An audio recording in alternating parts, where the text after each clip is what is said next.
What is a good man? Is there even a such thing as a good man? Men are not having sex, men are not going to school, and men are not working. The highest rate of fatherless homes in the world. That's terrifying. Sperm counts will hit 0 by the year 2045. So a man today has less sperm than his grandfather did. I have a son. And not only that, I have 2 daughters who are gonna need a good man soon. My name is Chris Rubiera. This is Into the Den podcast. Join me on the ride where we aim to cultivate a spirit of excellence and self-mastery in today's man.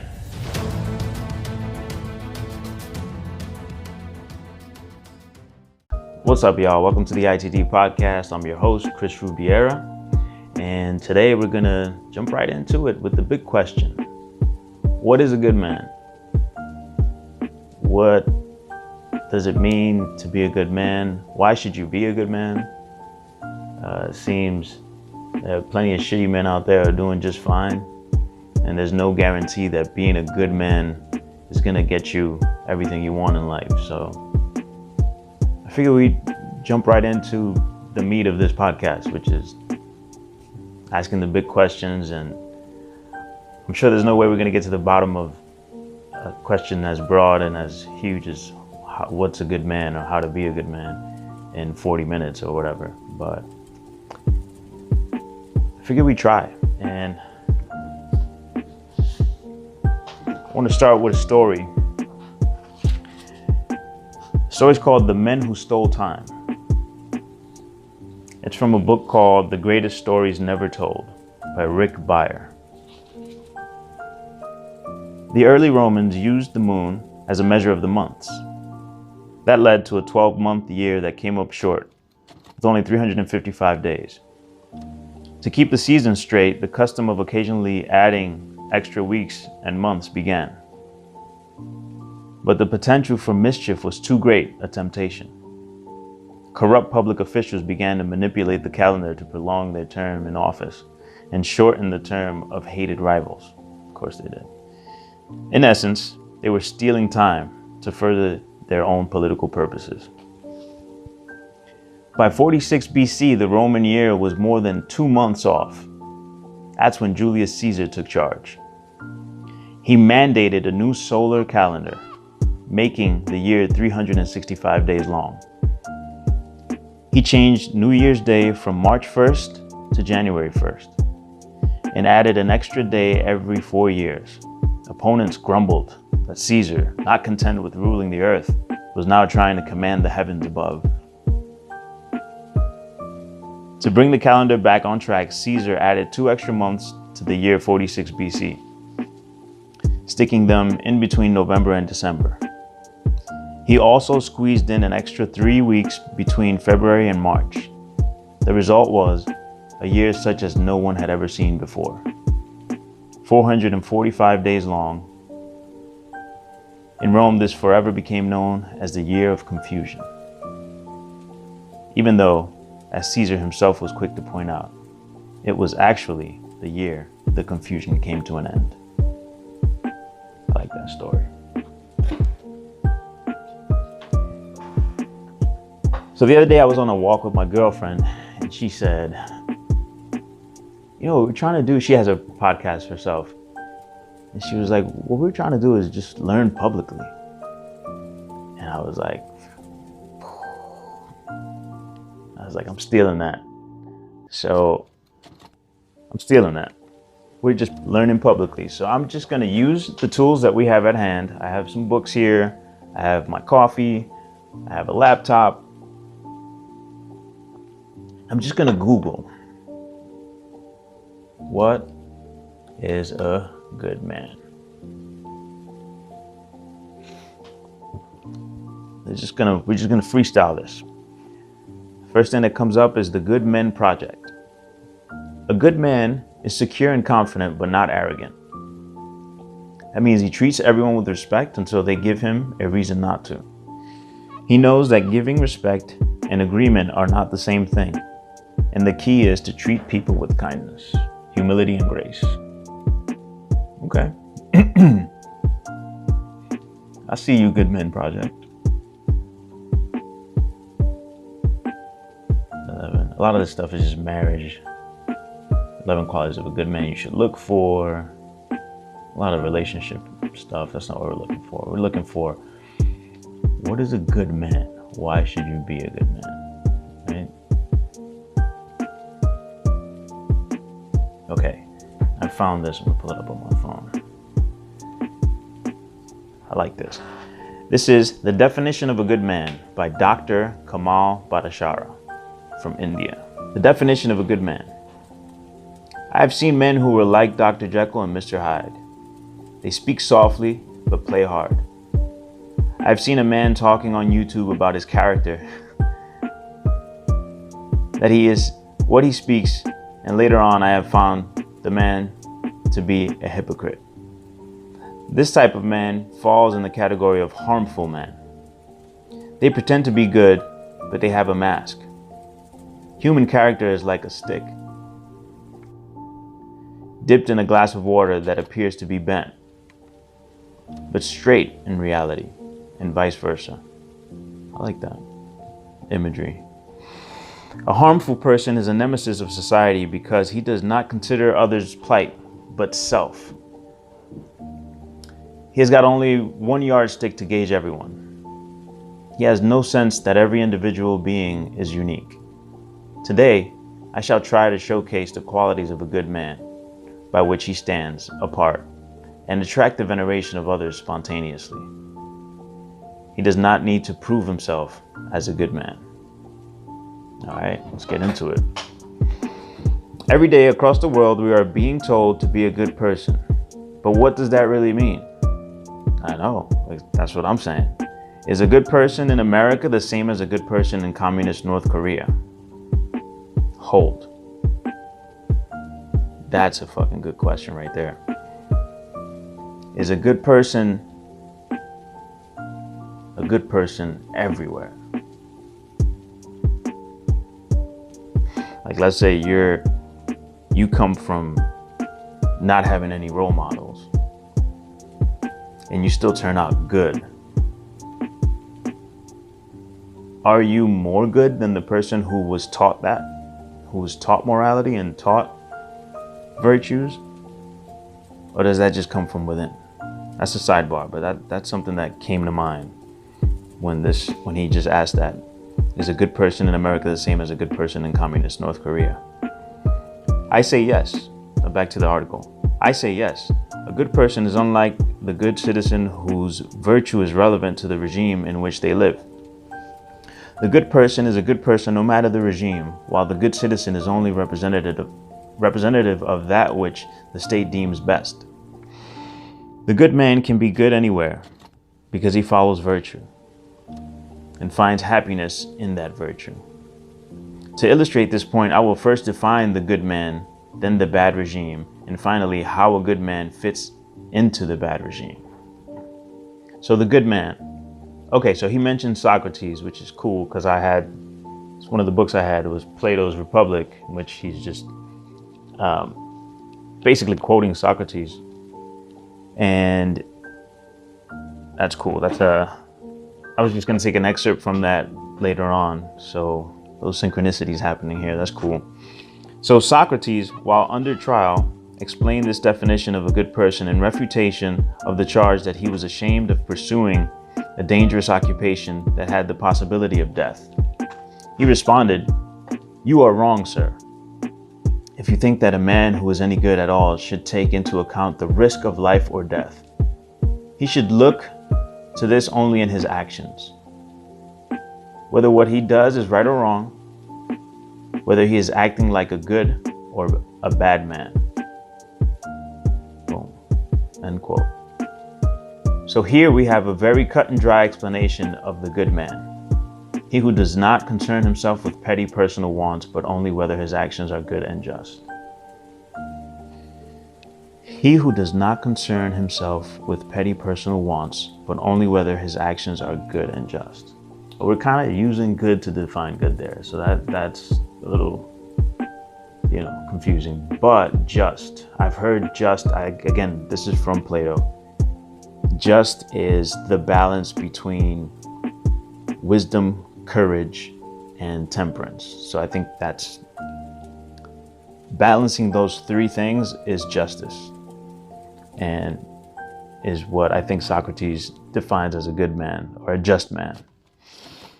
I like this. I'm gonna link this in the description. This, like I said, I just found this, so this is pretty cool that it mentions some of the stuff that I was gonna use in the podcast anyway. Okay, Aristotle sets out a clear boundary between what he considers a good man and a good citizen. For Aristotle, the good man is the man that acts and lives virtuously and derives happiness from that virtue. For Aristotle, the good man is the man that acts and lives virtuously and derives happiness from that virtue. So he derives happiness. Okay, that's what brings to mind there is, again, Jordan Peterson when he says, I think what they mean by happiness, the translation is meaning. So meaning from virtue. A person who derives meaning or happiness from virtue. So good for goodness sake. Not good for a certain outcome. Not good even because you think God is watching. It's something I was thinking about the other day. Because I consider myself a man of God, but I'm like, are you being good because you think God is watching? Or are you being good just because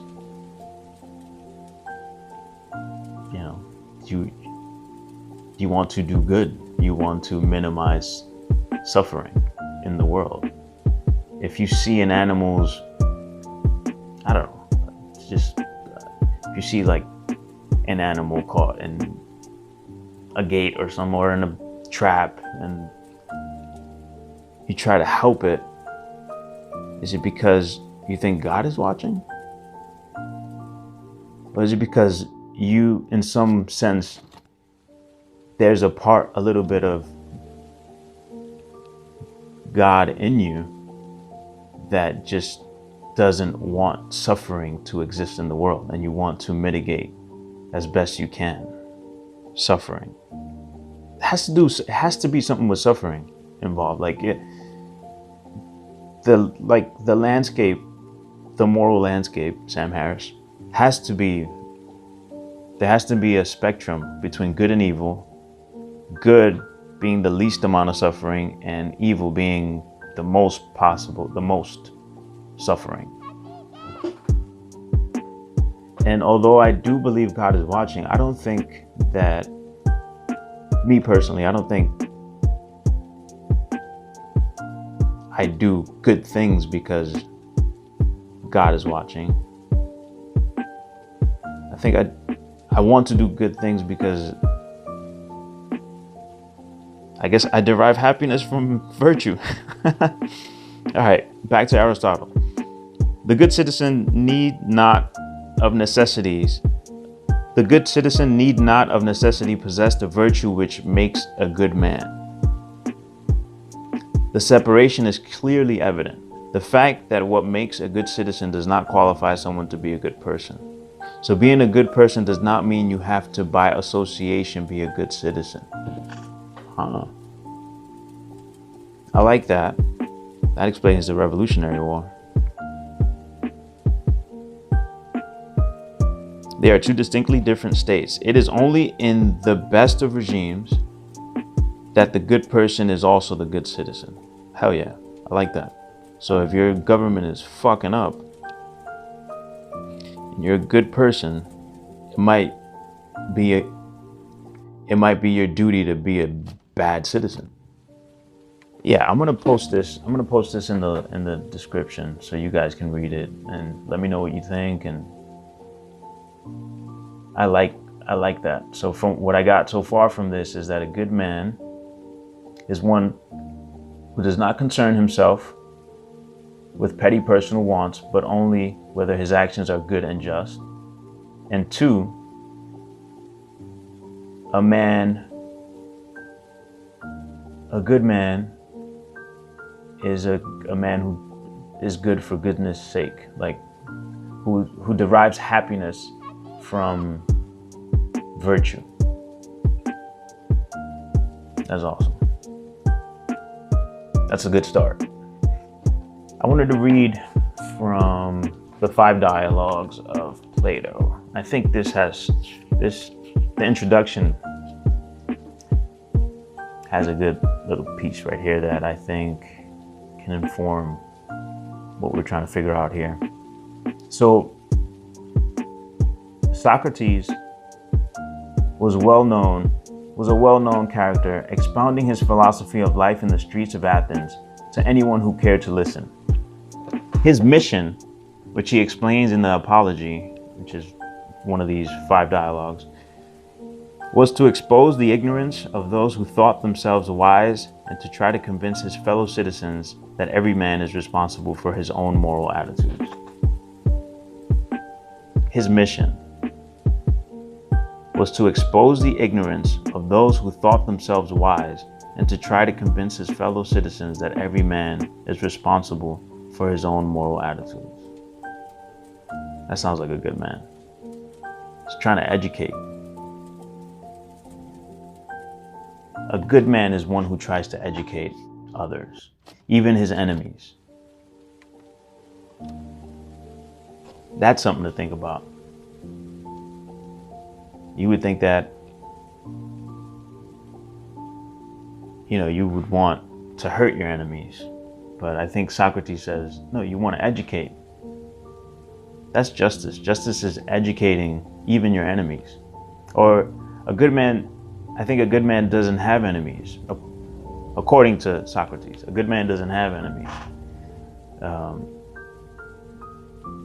A good man tries to educate all men, even those who consider themselves his enemy.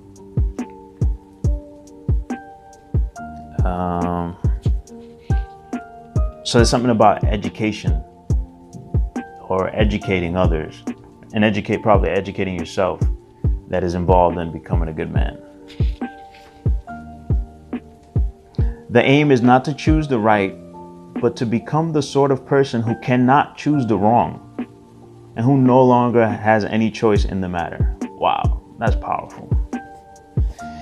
The aim is not to choose the right, but to become the sort of person who cannot choose the wrong and who no longer has any choice in the matter. So that goes back to what I was saying before. Why are you being good? Why am I even helping the animal who's got his leg caught in the bear trap? Is it because God is watching? Is it because I feel compassion? Is it I feel sad for it? Or is it because I have no choice?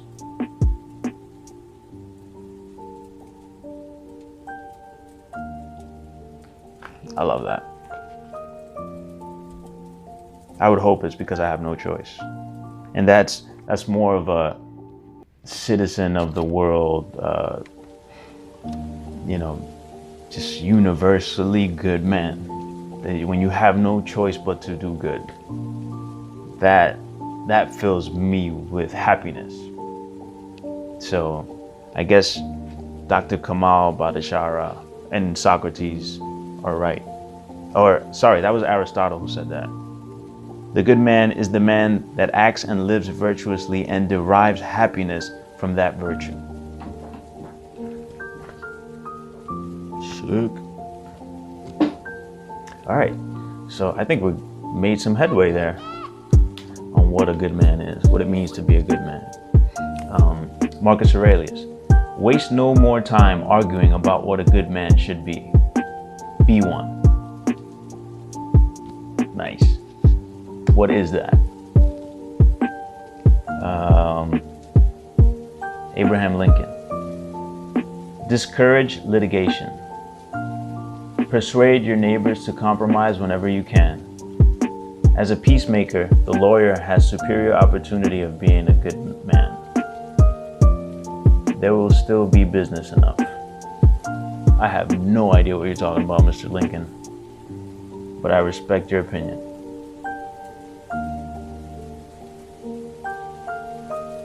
Gandhi. The good man is the friend of all living things. Like that. No, didn't Gandhi like let his wife die because he opposed her getting medicine, and then apparently later on used the same medicine to save his own life? I could fact check me on that. I could be wrong, but you know, rumors start about it. Everybody has something to say about everybody. Plato. No evil can happen to a good man, either in life or after death. What? That seems wildly wrong. Sophocles. It is the task of a good man to help those in misfortune. Okay, so but more of helping, educating, bringing people out of ignorance. It still doesn't answer why one should be a good man. Let me ask that. So we kind of got a gist of what is a good man, right? Let me ask Google, why should one be a good man? Is it worth it to be a good man?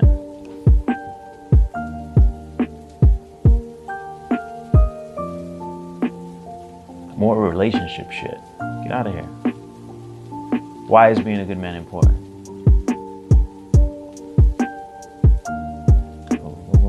Why should one be a good person? So I've been searching for a bit now, and I cannot find anything that says why one should be a good man, which is interesting. A lot of stuff on what a good man is and different opinions, but not why. I think why is that's a good question to try to figure out, or I think there should be more info on that. But I think the question or the answer is a simple one. That's probably why it's not out here. It's just to make the world better, right? To make society better, to make those around you better. And I think it's as simple as that. To minimize, like we said earlier, to minimize suffering. That when you're present, everything around you is better. That you leave things better than you found them. I think that's reason enough to be good, and why one should strive to be a good man. At least that's why I aim to be a good man. It's just to make everything around me better, so that kind of can snowball and make other people better, and they can make others around them better, and so on and so forth, and that can just build up, and out into the world.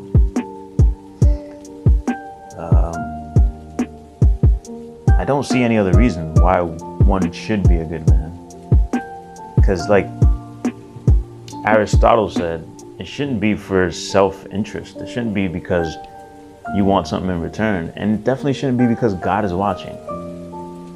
Although I think he is, like I said before. It shouldn't be because anyone's watching.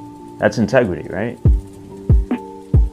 But then there's a contradiction, because I said before that integrity is that God helps you have integrity, because if he's watching, then you always do the right thing.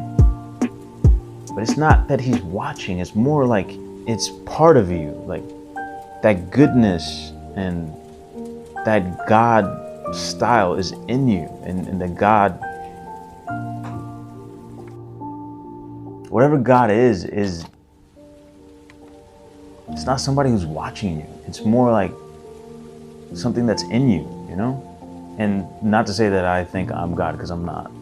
And I don't think that I am. I think I'm part of a bigger structure or some a part of a bigger thing that is God, you know. And I think that's how I know. I think that's how a child knows what's, you know, how to do good sometimes without learning from anyone. You know, oftentimes they don't, and we have to teach them. But I think there's some innate goodness in us as humans, as beings in this world, and I think to try to maximize that in yourself and in others is the name of the game.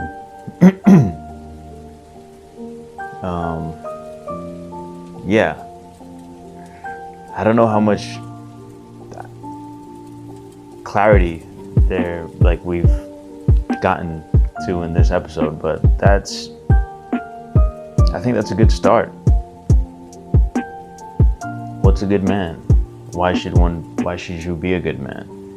I think that we're gonna come back to this more like WAGM episodes. This is number 1. And then maybe like once a week, I'll have one of these where I'm like, okay, I figured out a little more about what a good man is. And I got this excerpt from Plato and from Aristotle and from Socrates. And I think that's a good idea.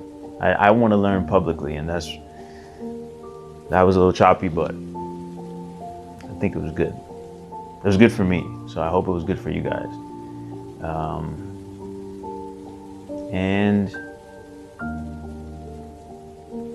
as I was talking, it made me think of an old poem that I wrote many years ago. And the poem goes like this. I crossed paths with destiny and never stood a chance. I shook his hand and waved goodbye. I'm all for better plans. And when it came around again, it found me in a trance. The face was different now, but still, I recognized the pants. I thought I'd end it with that. I have no idea what that poem means. It means different things at different times in my life. And now, like, just with this whole, what is a good man theme, it kind of struck me like that poem means something different now. And I think that's a good place to end. Thank you guys for tuning in. I'm Chris Rubiera. Till next time, live a meaningful life, y'all.